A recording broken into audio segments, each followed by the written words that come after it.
Fala guerreiro, Pacal na área, 23º dia, só faltam 7 para tua aprovação, tá? Vem comigo e resolver essas 6 questõezinhas conceituais, tá? Vamos lá, o que a gente precisa saber aí para ganhar, para garantir esses pontinhos na prova do próximo domingo? Olha só, em uma colisão cujo coeficiente de restituição é igual a 1, coeficiente de restituição igual a 1.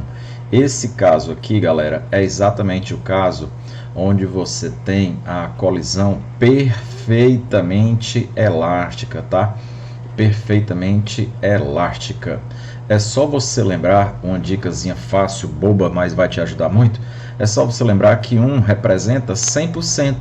E se é 100%, significa dizer que é o caso onde conserva tudo, conserva momento linear e conserva energia mecânica. E o caso onde acontece isso, ele tem que ser perfeito. Logo, ele é o perfeitamente elástico, tá? Então, significa dizer que há conservação da energia. Então, questão 68 com certeza está corretíssima. Questão 69, a energia potencial elástica, energia potencial elástica. Só lembrando, a energia potencial elástica é calculada do mesmo jeito que o trabalho da força elástica, tá? A equação é a mesma.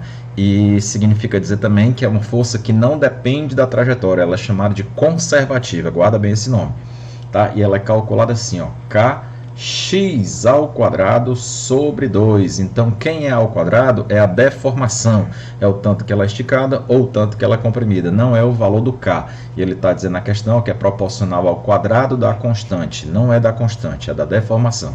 Logo, questão 69 está errada. Questão 70, em uma colisão parcialmente elástica. Parcialmente elástica é aquela onde o coeficiente de restituição é entre 0 e 1, tá? O que é que eu sugiro para você? Que no caso do parcialmente elástico é um caso que cai pouco para a nossa querida banca CESP. Geralmente quando cai é o anelástico, tá? Ou perfeitamente elástico. Mas é importante você saber as características dele. Quando eu cito que não cai com tanta frequência, não cai em termos de conta, mas para questões teóricas cai sim, tá? E ele fala que o momento linear é parcialmente dissipado, totalmente errado. Bote uma coisa na sua cabeça, quer seja o perfeitamente elástico, tá? Dicasinha aí de última hora para você levar para a prova, tá? Isso aqui não depende de assunto passado nenhum. Perfeitamente elástico, parcialmente elástico ou inelástico, qualquer um desses três aqui, inelástico, qualquer um desses três, a gente pode dizer que a quantidade de movimento antes é igual à quantidade de movimento depois. A quantidade de movimento se conserva. O momento linear se conserva. É a mesma coisa, tá? Quantidade de movimento e momento linear são sinônimos. A banca CESP gosta muito do termo momento linear, tá? Mas eles se conservam em qualquer um dos três tipos. Quem não conserva é a energia. A energia só vai conservar nesse primeiro caso aqui, ó, que a gente acabou de citar, ó, perfeitamente elástico, tá? Então ele fala que o momento linear vai ser dissipado. Não, ele nunca vai ser dissipado, tá? Pelo menos nas colisões não. Então ele vai ser errado, tá? Questão 70, errado. E já vamos direto aí para nossa questão de número 71. O tempo urge, a gente não tem tempo a perder. Vamos lá. No lançamento oblíquo é aquele outro que você tem essa trajetória, né? A trajetóriazinha parabólica. O que acontece? Você tem aqui uma componente, uma velocidade. Aliás, você tem uma velocidade e essa velocidade tem duas componentes que a gente vai representar pelo Vx e pelo Vy, na verdade V0x e V0y, né? Aqui só para reduzir para você, coloquei Vx e Vy. O que é que você precisa saber? Que o Vx, que é na horizontal, ele obedece a movimento uniforme, a velocidade é constante. Então, em qualquer ponto que você pegar dessa trajetória, você vai ter essa componentezinha dessa velocidade. Em qualquer ponto que você pegar, você vai ter exatamente a tal da Vx, tá? Já a minha componente na vertical, aí não, essa na vertical ela obedece a um movimento uniformemente variado. Então, à medida que ela sobe, ela vai diminuindo até chegar ao topo.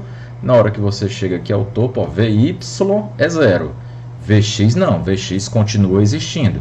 E ele está falando, ó, no lançamento oblíquo, a velocidade no ponto de altura máxima é nula. Cuidado, se ele tivesse dito assim, ó, a velocidade vertical, a componente vertical, a questão estava correta. Só que ele falou a velocidade. Na hora que ele fala a velocidade, é a velocidade real do corpo. Então a real tem que ser a combinação de Vx e Vy. Lá no topo nós temos pelo menos Vx, ó, onde na verdade a gente pode dizer que esse ponto aqui é o ponto que ele passa com velocidade mínima, tá? Cuidado com esse nomezinho, tá? Lá no topo da trajetória a velocidade é mínima. Agora, se ele perguntar sobre a velocidade vertical, aí sim, ela seria 0 lá no topo, tá? Então, nossa questãozinha de número 71 está errada, ok? Questão 72, o deslocamento na direção horizontal, que é o alcance, né?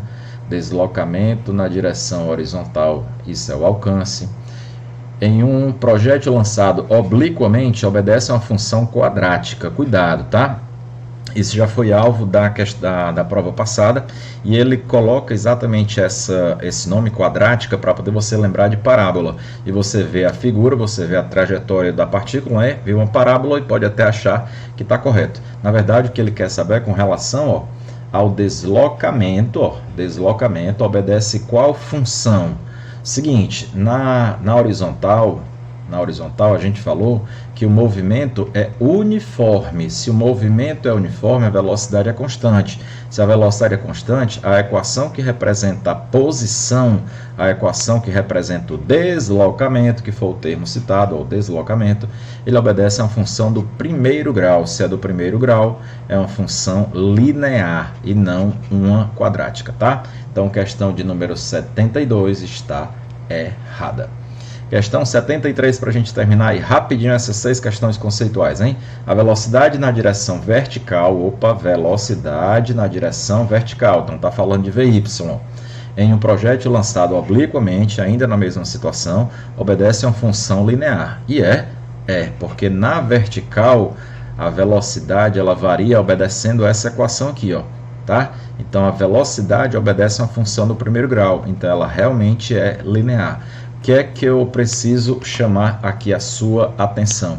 Que você tem que ficar bastante atento, galera, você tem que ficar bastante atento ao termo que ele está utilizando, ó. Vou até frisar aqui para você, ó. Aqui ele está querendo saber sobre o deslocamento, aqui ele está querendo saber sobre a velocidade. Você tem que ficar bastante atento não só a esse finalzinho aqui da questão, ó, se é quadrática ou se é linear, se é na horizontal ou se é na vertical, tá? Você tem que saber 3 coisas: se é horizontal ou vertical, linear ou quadrática, e qual termo? É deslocamento, é velocidade? O que é que ele está querendo saber? Cada um vai se comportar de uma forma, tá bom? Se ele tivesse, por exemplo, nessa 73, se ele tivesse citado, ao invés de velocidade, tivesse citado deslocamento, esse deslocamento na vertical é movimento uniformemente variado. E qual é a equação do deslocamento no movimento uniformemente variado? É aquela tal do sorvetão, ou seja, a equação do segundo grau. Então, se o termo lá na 73, ao invés de ser velocidade, fosse deslocamento, a questão agora estaria errada. Só que nesse caso aí, como ele quer saber com relação à velocidade, ela realmente é linear, obedece uma função do segundo grau, e ela está corretíssima, tá bom? Espero que você tenha acertado essas 3 questões. Se não tiver acertado, volta o vídeo. São conceitos extremamente básicos que você pode garantir aí 2, 3 pontinhos em questões teóricas, tá? Sabendo aí o mínimo de conteúdo, ok? Vamos para cima que tua prova está chegando e tua aprovação vem com ela. Valeu, galera. Forte abraço, bons estudos.